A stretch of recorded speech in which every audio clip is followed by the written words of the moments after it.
श्री गणेशाय नमः। ओम श्री रामचंद्राय नमः। ओम श्री हनुमते नमः। सुंदरकांड भावार्थ के साथ। शांतं शाश्वतम प्रियमनिघं निर्वाणि शांतिप्रदं ब्रह्मा शंभु फणीन्द्र सेव्यमनिशं वेदांत वेद्यं विभुं रामाख्यं जगदीश्वरं सुरगुरुं माया मनुष्यं हरिं वंदेहं करुणाकरं रघुवरं भूपाल चूड़ामणिम्। अर्थात शांत, सनातन, अप्रमेय, निष्पाप, मोक्ष रूप, परम शांति देने वाले ब्रह्मा, शंभु और शेष जी से निरंतर सेवित, वेदांत के द्वारा जानने योग्य, सर्वव्यापक, देवताओं में सबसे बड़े, माया से मनुष्य रूप में दिखने वाले, समस्त पापों को हरने वाले, करुणा की खान, रघुकुल में श्रेष्ठ तथा राजाओं के शिरोमणि राम कहलाने वाले जगदीश्वर की मैं वंदना करती हूँ। नान्या स्पृहा रघुपते हृदय स्मदीये सत्यं वदामि च भवानी खिलारात्मा भक्तिं प्रयच्छ रघुपुंगवं निर्भरा मे कामाद दोष रहितं कुरु मानसंचम। हे रघुनाथ जी, मैं सत्य कहती हूँ कि मेरे हृदय में दूसरी कोई इच्छा नहीं है। हे रघुकुल श्रेष्ठ, मुझे अपनी निर्भरा भक्ति दीजिए और मेरे मन को काम आदि दोषों से रहित कीजिए। अतुलित बलधामं हेमशैलाभदेहं दनुजवन कृशानु ज्ञानिनाम गृगण्यं सकल गुण निधानं वाराणामधीशं रघुपति प्रिय भक्तं वातजातं नमामि। अर्थात अतुल बल के धाम, सोने के पर्वत के समान कांति युक्त शरीर वाले, दैत्य रूपी वन को ध्वंस करने वाले अग्नि रूप, ज्ञानियों में अग्रगण्य, संपूर्ण गुणों के निधान, वानरों के स्वामी श्री रघुनाथ जी के प्रिय भक्त पवन पुत्र श्री हनुमान जी को मैं प्रणाम करती हूँ। जामवंत के वचन सुहाए सुनि हनुमंत हृदय अति भाए तब लगी मोहि पर क्यों तुम भाई सही दुख कंद मूल फल खाई जब लगी आवो सीत ही देखी हुई है काजु मोहि हर्ष विशेषी यह कही नाई सब हिन कहु माथा चले हर्ष ही धरि रघुनाथा। अर्थात जामवंत जी ने हनुमान जी को उनके बाल रूप के बारे में बताया कि वह कितने शक्तिशाली हैं और केवल वही हैं जो एक बार में समुद्र लांघ सकते हैं। जामवंत के इस सुंदर वचन को सुनकर हनुमान जी के हृदय को बहुत प्रसन्नता हुई और वे बोले, हे भाई, तुम लोग दुख सहकर कंदमूल फल खाकर तब तक मेरी राह देखना जब तक मैं सीता जी को देखकर न लौट आऊं। काम अवश्य होगा क्योंकि मुझे बहुत ही हर्ष हो रहा है। यह कहकर और सबको मस्तक नवाकर तथा हृदय से श्री रघुनाथ जी को धारण करके हनुमान जी हर्षित होकर चले। जहि गिरि चरण देई हनुमंता चले सुगा पाताल तुरंता जिमि अमोघ रघुपति करबाना एही भांति चलऊ हनुमाना। सिंधु तीर एक भूधर सुंदर कौतुक कूद चढ़ौता ऊपर बार बार रघुबीर संभारी तर के पवन तनय बल भारी। अब हनुमान जी को अपनी शक्ति याद आ चुकी थी तो हनुमान जी समुद्र के तीर पर एक सुंदर पर्वत था, उस पर अनायास कूदकर उसके ऊपर जा चढ़े और बार बार श्री रघुवीर का स्मरण करके अत्यंत बलवान हनुमान जी उस पर बड़े वेग से उछले। जिस पर्वत पर हनुमान जी पैर रखकर चले वह तुरंत ही पाताल में धंस गया। जैसे श्री रघुनाथ जी का अमोघ बाण चलता है उसी तरह हनुमान जी चले। जल निधि रघुपति दूत बिचारी तय मैनाक होई श्रमहारी। अर्थात समुद्र ने उन्हें श्री रघुनाथ जी का दूत समझकर मैनाक पर्वत से कहा कि हे मैनाक, तू इनकी थकावट दूर करने वाला हो, अर्थात अपने ऊपर इन्हें विश्राम दे। हनुमान तेहि परसा कर पुनि किन्हि प्रणाम राम काज कीन्हे बिनु मोहि कहाँ विश्राम। इस पर हनुमान जी उन्हें प्रणाम करके कहें कि भाई, श्री रामचंद्र जी का काज किए बिना मुझे विश्राम कहाँ। जात पवन सुत देवन देखा जाने कहु बल बुद्धि विशेषा सुरसा नाम अहिन कै माता पठिन आई कहीं तेहि बाता। अब देवताओं ने पवन पुत्र हनुमान जी को जाते हुए देखा। उनकी विशेष बल बुद्धि को जानने के लिए, परीक्षा के लिए उन्होंने सुरसा नामक सर्पों की माता को भेजा। उसने आकर हनुमान जी से यह बात कही, आज सुरन मोहिदीन आहारा सुनत बचन कह पवन कुमारा राम काज करी फिर मैं आओ सीता कही सुधि प्रभु ही सुनाऊं। सुरसा बोली, आज देवताओं ने मुझे भोजन दिया है। यह सुनकर पवन कुमार जी ने कहा, श्री राम जी का कार्य करके मैं लौट आऊं और सीता माता की सूचना प्रभु को सुना दूं। तब तव बदन पैठी हूँ आई, सत्य कहो मोहि जाने दे माई। कवनेहु जतन दे नहीं जाना, ग्रसिस न मोहि कहे हनुमाना। तब मैं आकर तुम्हारे मुंह में स्वयं घुस जाऊंगा। हे माता, मैं सत्य कहता हूँ, अभी मुझे जाने दे। जब किसी भी उपाय से उसने जाने नहीं दिया, तब हनुमान जी ने कहा, फिर आइए आप मुझे खा लीजिए। जो जन भरी देहि बदनु पसारा, कपि तनु कीन्हि दुगुन विस्तारा। सोरह जो जन मुकुते ठयऊं, तुरत पवन सुत 32 भयऊं। अर्थात उसने 4 कोस का मुंह फैलाया। तब हनुमान जी ने अपने शरीर को उससे दुगना बड़ा कर लिया। उसने 16 योजन का मुख किया। हनुमान जी तुरंत ही 32 योजन के हो गए। जस जस सुरसा बदनु बढ़ावा, तासु दून कपि रूप दिखावा। सत जो जन तेहि आनन कीन्हा, अति लघु रूप पवन सुत लीन्हा। फिर जैसे जैसे सुरसा मुख का विस्तार बढ़ाती थी, हनुमान जी उससे दुगना रूप दिखलाते थे। और जैसे ही सुरसा ने 100 योजन का मुख किया, हनुमान जी तुरंत ही छोटा रूप धारण कर लिए। बदन पठई पुनि बाहर आवा, मांगा विदा ताहि सुर नावा। मोहि सुरन जेहि लागी पढ़ावा, बुद्धि बल मर्म तोर मैं पावा। जैसे ही सुरसा 100 योजन की हुई, हनुमान जी तुरंत छोटा रूप धारण किए और उसके मुंह के अंदर जाकर के तुरंत वापस आ गए। यह देख सुरसा ने कहा कि मैं आपकी बल और बुद्धि को पहचान ली हूँ, जिसके लिए मुझे देवताओं ने भेजा था। राम काज सब करहूँ, तुम बल बुद्धि निधान। आशीष देई गई सो हर्ष चले हनुमान।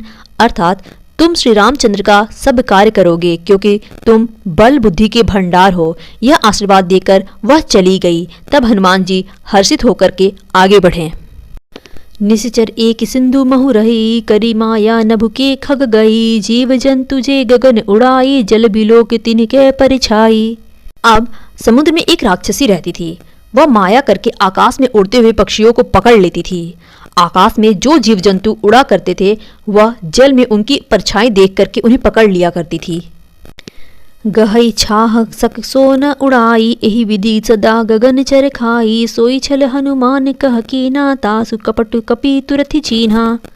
जब वो उड़ते हुए जीवों की परछाई को पकड़ लेती थी, तो वो उड़ नहीं सकते थे। इस प्रकार वह सदा आकाश में उड़ने वाले जीवों को खाया करती थी। उसने वही छल हनुमान जी के साथ भी किया। हनुमान जी ने तुरंत ही उसका कपट पहचान लिया। ताहि मारी मारुत सुत बीरा, बारित पार गयु मत धीरा। तहाँ जई देखी बन शोभा, गुंजत चंचरीक मधुलोभा। पवन पुत्र धीर बुद्धि श्री हनुमान जी उसको मार के समुद्र के पार गए। जहाँ जाकर उन्होंने वन की शोभा देखी, जहाँ पे मधु के लोभ से भौरे गुंजार कर रहे थे। नाना तरु फल फूल सुहाए, खग मृग बृंद देखी मन भाए। शैल विशाल देखी एक आगे, तापर धाई चढ़ऊ भय त्यागे। अनेकों प्रकार के वृक्ष फल फूल से शोभित हैं। पक्षी और पशुओं के समूह को देखकर तो वे मन में प्रसन्न हुए। सामने एक विशाल पर्वत देखकर हनुमान जी भय त्याग कर उस पर दौड़कर जा चढ़े। उमान कछु कपि के अधिकाई, प्रभु प्रताप जे काल ही खाई। गिरि पर चढ़ी लंका तेहि देखी, कही न जाई अति दुर्ग विशेषी। शिवजी कहते हैं, हे उमा, इसमें वानर हनुमान की कुछ बड़ाई नहीं है। यह प्रभु का प्रताप है जो काल को भी खा जाता है। पर्वत पर चढ़कर उन्होंने लंका देखी। लंका बहुत बड़ी थी, बहुत विशाल, बहुत खूबसूरत, जिसके लिए कुछ कहा नहीं जा सकता। अति उतंग जल निधि चहुपासा, कनक कोटि कर परम प्रकाशा। वह अत्यंत ऊंचा है, जिसके चारों ओर समुद्र है। सोने के पर कोटे 4 दीवारी का परम प्रकाश हो रहा है। कनक कोटि विचित्र मणिकृत सुंदरायतना, घना चहु हट हट सुबट विधि। 4 पुर बहुविधि बना, गजबाज खच्चर निकर पदचर। रथ बरु रथि को गने, रप बहुरूप निश्चर जूथ। अति बल सेन बरनत नहीं बने। यहाँ पे श्रीलंका का व्याख्या किया जा रहा है कि कैसे वहाँ के नगर थे। कहा जा रहा है, विचित्र मणियों से जड़ा हुआ सोने का परकोट है, जिसके अंदर बहुत से सुंदर सुंदर घर हैं। चौराहे, बाजार, सुंदर मार्ग और गलियां हैं। सुंदर नगर बहुत प्रकाश से सजा हुआ है। हाथी, घोड़े, खच्चरों के समूह तथा पैदल और रथों के समूह को कौन गिन सकता है। अनेक रूपों के राक्षसों के दल हैं। उनकी अत्यंत बलवती सेना वर्णन करते नहीं बन रही है। बन बाग उपवन बाटिका, सरकूप बापी सोहहि। नर नाग सुर गंधर्व कन्या, रूप मुनि मन मोहहि। कहुमाल देह विशाल शैल समान अति बल गर्जहि, नाना अखारहि भी रही बहुविधि एक एक ही तर्जहि। अर्थात वन, बाग, उपवन, फुलवाड़ी, तालाब, कुएं और बावलियां सुशोभित हैं। मनुष्य, नाग देवता और गंधर्वों की कन्याएं अपने सौंदर्य से मुनियों के मन को भी मोह लेती हैं। कहीं पर्वत के समान विशाल शरीर वाले बड़े ही बलवान मल्ल गरज रहे हैं। वे अनेकों अखाड़ों में बहुत प्रकार से भिड़ते और एक दूसरे को ललकारते हैं। करिजतन भट कोटिन बिकटतन नगर, चहुदिसि रक्षहि कही मही सिमानुस धेनु खर अजखल निशाचर भच्चहि। एहि लागी तुलसीदास इनकी कथा कुछ एक है कही, रघुबीर सरती रथ सरी नहीं त्यागी गति पैहि सही। अर्थात भयंकर शरीर वाले करोड़ों योद्धा यत्न करके नगर की चारों दिशाओं में रखवाली कर रहे हैं। कहीं दुष्ट राक्षस भैंसे, मनुष्यों, गायों, गधों और बकरों को खा रहे हैं। तुलसीदास ने इनकी कथा इसलिए कुछ थोड़ी सी कही है कि ये निश्चय ही श्री रामचंद्र के बाण रूपी तीर्थ में शरीर को त्याग कर परमगति पावेंगे। पुर रखवारे देखी बहु कपि मन कीन्ही विचार, अति लघु रूप धर्यो निसी नगर करो पैसार। नगर को चारों ओर से लोग रखवाली कर रहे हैं। यह देखकर हनुमान जी को यह विचार हुआ कि मैं अत्यंत छोटा रूप धरूं और रात में नगर के अंदर प्रस्थान करूं। मसक समान रूप कपि धरी, लंके चले सुमिर नर हरि। नाम लंकिनी एक निशिचरी, सो कह चल सी मोहिनींधरी।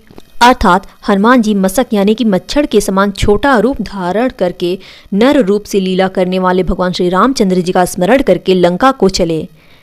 लंका के द्वार पर लंकिनी नामक एक राक्षसी रहती थी। वह बोली, मेरा निरादर करके मुझसे बिना पूछे कहाँ चले जा रहे हो? जाने ही नहीं मरम सठ मोरा, मोर आहार जहाँ लगी चोरा। मुठिका एक महाकपिहनी, रुधिर बमत धरनी ढनमनी। हे मूर्ख, तूने मेरा भेद नहीं जाना। जहाँ तक जितने चोर हैं वे सब मेरे आहार हैं। महाकपि हनुमान जी ने उसे एक घूंसा मारा, जिससे वह खून की उल्टी करती हुई पृथ्वी पर ढुलक गई। पुनि संभारी उठी सो लंका, जोरी पानी कर बिनय शशंका। जब रावण ब्रह्म वर दीना, चलत बिरंच कहा मोहि चीन्हा। तब लंकिनी फिर से अपने को संभाल कर उठी और डर के मारे हाथ जोड़कर हनुमान जी के समक्ष हाथ जोड़कर विनती करने लगी। वह बोली, रावण को जब ब्रह्मा जी ने वर दिया था तब चलते समय उन्होंने मुझे राक्षसों के विनाश की यह पहचान बताई थी। बिकल हो सीता कपि के मारे, तप जाने सुनि सिचर संहारे। तात मोर अति पुण्य बहुता, देखियो नयन राम कर दूता। यहाँ लंकिनी हनुमान जी से बता रही है कि ब्रह्मा जी ने उसे बताया था, जब कोई बंदर के मारने से व्याकुल हो जाऊंगी तब समझ लेना कि राक्षसों का संहार होना निश्चय है। हे तात, मेरे बड़े पुण्य हैं जो मैं श्री रामचंद्र जी के दूत को नेत्रों से देख पाई। तात स्वर्ग अपवर्ग सुख, धरी तुला एक अंग। तुलन ताही सकल मिली, जो सुख लव सत्संग। हे तात, स्वर्ग और मोक्ष के सब सुखों को तराजू के एक पलड़े में रखा जाए तो भी वे सब मिलकर उस सुख के बराबर नहीं हो सकते हैं जो क्षण मात्र के सत्संग से होता है। प्रवसी नगर की जय सब काजा, हृदय राखी कौशलपुर राजा। गरल सुधारिपु करहि मताई, गोपत सिंधु अनल सितलाई। अर्थात अयोध्यापुरी के राजा श्री रघुनाथ जी को हृदय में रखे हुए नगर में प्रवेश करके आप सब काम कीजिए। उसके लिए विष अमृत हो जाता है, शत्रु मित्रता करने लगते हैं, समुद्र गाय के खुरों के बराबर हो जाता है, अग्नि में शीलता आ जाती है। गरुड़ सुमेरु रेणु समताही, राम कृपा करि चितवा जाही। अति लघु रूप धरे हनुमाना, पैठा नगर सुमिर भगवाना। अर्थात और हे गरुड़ जी, सुमेरु पर्वत उसके लिए रज के समान हो जाता है, जिसे श्री रामचंद्र जी ने एक बार कृपा करके देख लिया। तब हनुमान जी ने बहुत छोटा सा रूप धारण किया और भगवान राम का स्मरण करके नगर में प्रवेश किए। मंदिर मंदिर प्रतिकर शोधा, देखी जह तह अगणित जोधा। गयो दशानन मंदिर माही, अति विचित्र कही जात सुनाही। अर्थात उन्होंने एक एक महल की खोज की, जहां तहां असंख्य योद्धा को देखा। फिर वे रावण के महल में गए। वह अत्यंत विचित्र था, जिसका वर्णन नहीं हो सकता है। शयन किए देखा कपिते ही, मंदिर महु न देखी वेदेही। भवन एक पुनि दीख सुहावा, हरि मंदिर तहाँ भिन्न बनावा। अर्थात हनुमान जी उस रावण को शयन किए हुए देखे, परंतु महल में जानकी जी नहीं दिखाई दी।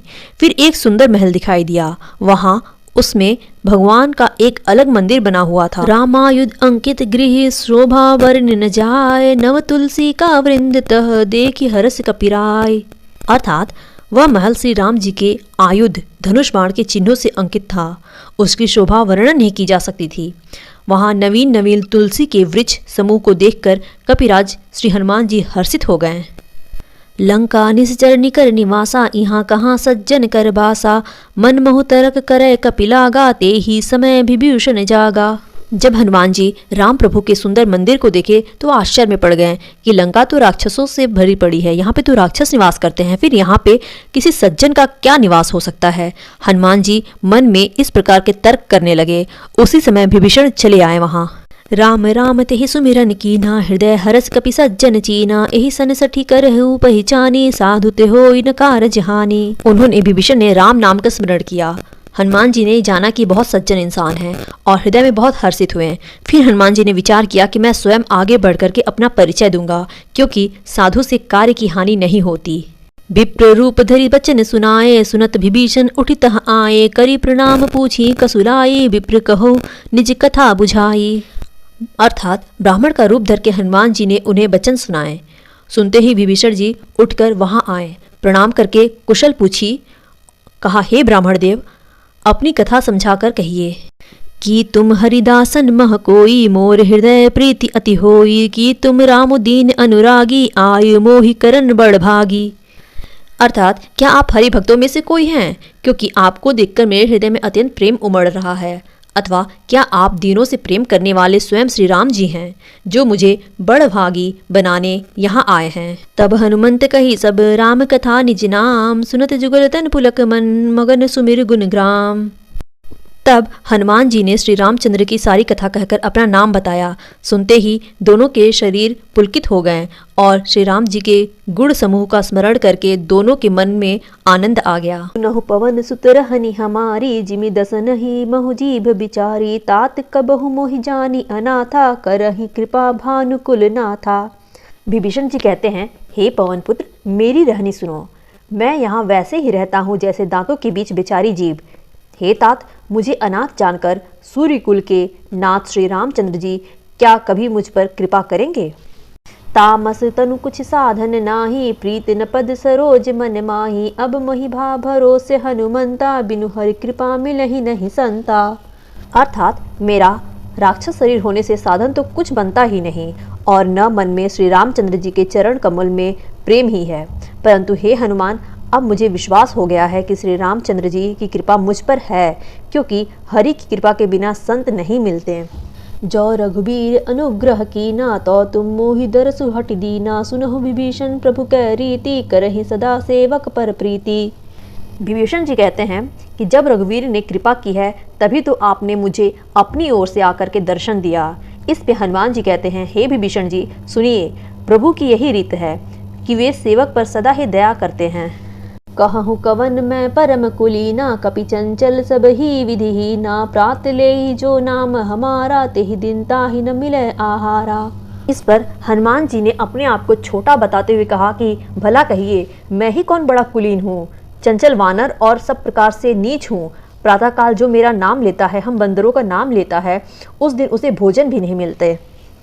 अस्मै अधम सखा सुनहु, मोहु पर रघुवीर, किन्हि कृपा सुमिर गुण, भरे विलोचन नीर। हे सखा सुनिए, मैं ऐसा अधम हूँ, पर श्री राम जी ने तो मुझ पर भी कृपा की है। भगवान के गुणों का स्मरण करके हनुमान जी के दोनों नेत्रों में जल भर आए। जानत हूँ अस स्वामी बिसारी, फिर हिते काहे न हो ही दुखारी, एहि विधि कहत राम गुण ग्रामा, पावा अनिर्बाच्य विश्रामा।